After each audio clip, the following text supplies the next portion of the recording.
ნაკინის ნიმუშებში შევსაბამობები არ გამოვლინდა. სურსათის ეროვნული სააგენტო ზაფხულში გაზრდილი მოთხოვნის გათვალისწინებით ნაკინის საწარმოებსა და სარეალიზაციო ობიექტებს აქტიურად ამოწმებს.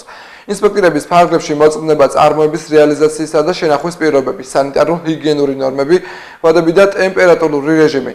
ამავდროულად მონიტორინგის პროგრამით სალმონელაზე, ლისტერიასა და ტრანსხიმებზე კვლევის მიზნით სააგენტოს ინსპექტორები სხვადასხვა სახეობის ადგილობრივი და იმპორტირებული ნაკინის ნიმუშებს მთელი საქართველოს მასშტაბით იღებენ. უკვე გამოკვლეულია ნაკინის 100-მდე ნიმუში, ყველა მათგანი შესაბამისობაშია კანონმდებლობით დადგენილ ნორმებთან. მიმდინარე წელს ნაკინის კიდევ 60 ნიმუშის აღებაა დაგეგმილი.